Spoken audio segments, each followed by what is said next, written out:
A report into the Palestinian Refugee Aid Agency says Israel hasn't provided any evidence that its staff have links to terrorists. The Palestinian Civil Defense says it's found 283 bodies in a makeshift grave at a hospital in Khan Yunis. Washington says a $61 billion aid package for Ukraine will be released as soon as it's approved by the Senate.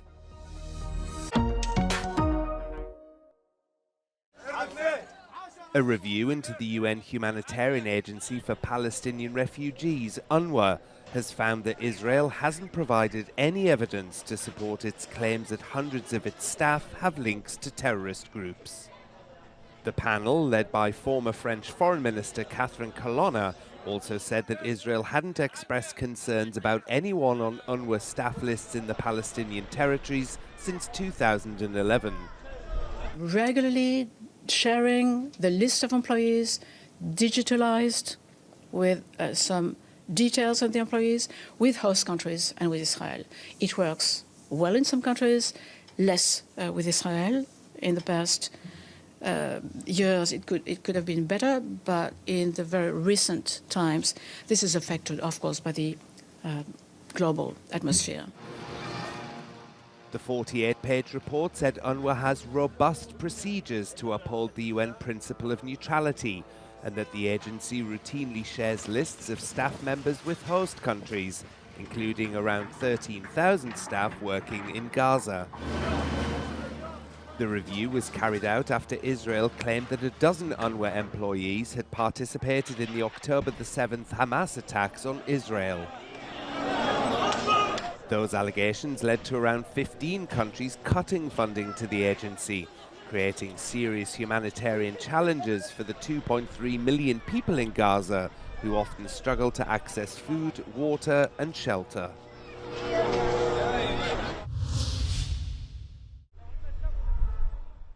The Palestinian Civil Defense has said it's recovered 283 bodies from a mass grave in the grounds of the Nasser hospital in Khan Yunis. Search teams said people had resorted to digging graves in the hospital yard when it was under siege by Israeli forces. After the military withdrew from Khan Yunis earlier this month, residents have been returning to the site in search of the bodies of their loved ones. اجيت هيني أنا لليوم الخامس بدور على جثة ابني جمال. قالوا لنا في مقبرة جماعية موجودة هيا هنا وكل يوم باجي أتعرف على الجثة لكن للأسف ما لقيت جثة ابني. Meanwhile, at an EU foreign ministers meeting in Luxembourg, the bloc's foreign policy chief Josep Borrell gave a grim assessment of the status of ceasefire talks between Israel and Hamas. There is no prospect of ceasefire, and there is no real easing of the humanitarian catastrophe. So the three things that we need: release of hostages, ceasefire, and humanitarian catastrophe. Sorry to say, there is not progress on any one of them. Last week, Hamas rejected an Israel-proposed ceasefire, reiterating its core demands that the Israeli military withdraw from Gaza and displaced residents be allowed to return home. Israel says its priority is the return of the hostages still being held by Hamas in Gaza. That was illustrated by these Israelis in Tel Aviv setting empty places at dinner tables for the Jewish holiday of Passover. Each one a reminder of a family member that remains missing.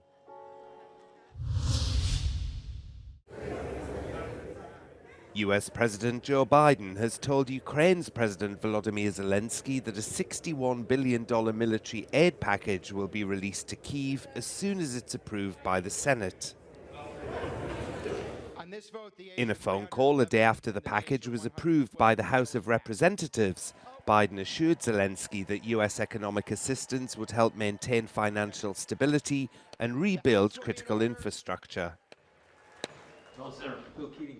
Zelensky, who was meeting members of Congress in the capital Kyiv, called the bill historic. We spoke about that how we can rush after the decision getting package of military support. That is crucial for our soldiers on the battlefield. Meanwhile, EU foreign and defence ministers meeting in Luxembourg agreed that Ukraine needs better air defences, but stopped short of committing to giving Patriot systems to the country. Representatives said they prefer to focus on the money they're spending to assist Ukraine. Hello, good afternoon. I'm sorry, but they don't have patriots here in Brussels. The patriots are in the capitals, and it's up to them to take the decisions. I want to insist that a launcher without interceptor is useless, and certainly interceptors without launchers are also useless. So we need both things. So far, only Germany has given a single Patriot missile battery to Ukraine, something the country says it desperately needs to help fend off Russian airstrikes. Welcome to the press conference. The European Union has reached an agreement to expand sanctions on Iran. Foreign ministers gave the green light to tougher restrictions, but not against Tehran's powerful Islamic Revolutionary Guard. The new measures limit the export of components used to build drones and missiles, and blacklist people and entities involved in production of those weapons. They also cover Iran's backers in the region, including the Houthis in Yemen and Hezbollah in Lebanon. The move comes after Tehran's first ever drone and missile attack on Israel 10 days ago. EU leaders say they support the people of Israel, but have been calling for a de-escalation of the country's war with Hamas in Gaza.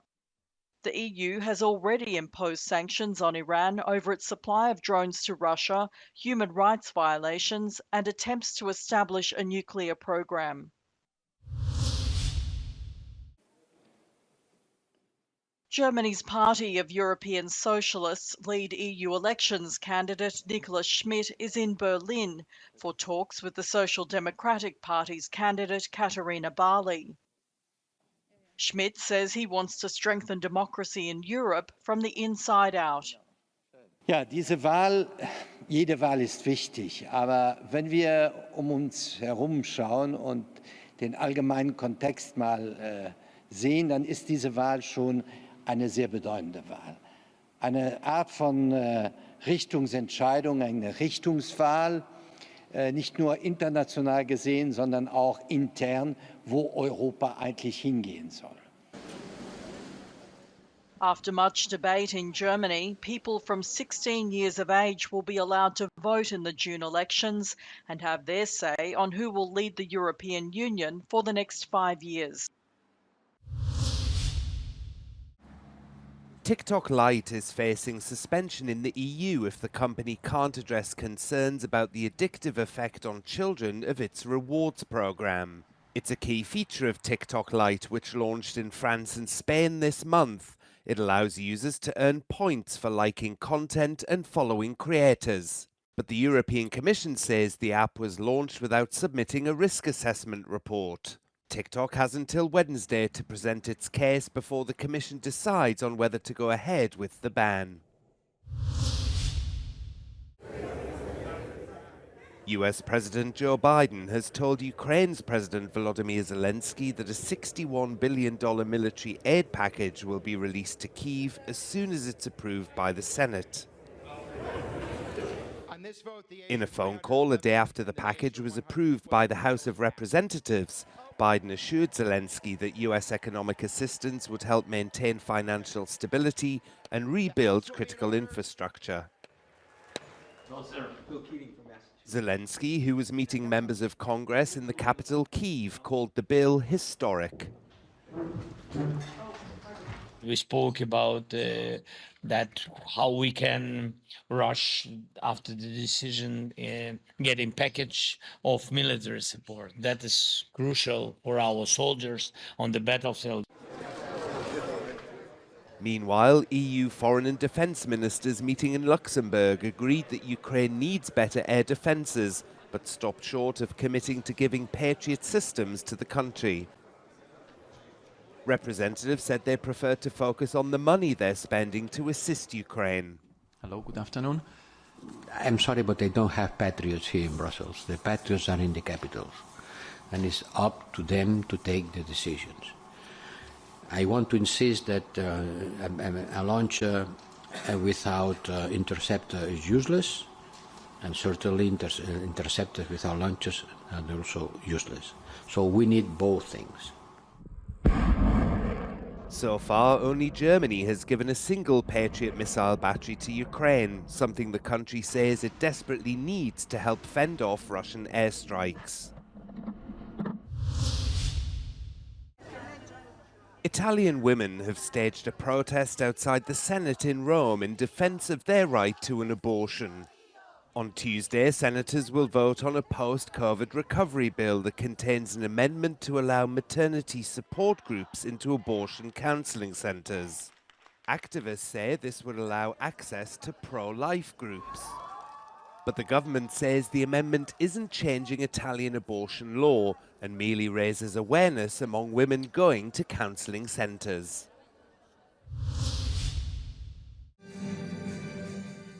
The European Space Agency has welcomed its newest astronauts. Their year-long basic training included preparation for the hostile environment of space. They spent hours underwater floating around mock-ups of a space station to simulate working in zero gravity.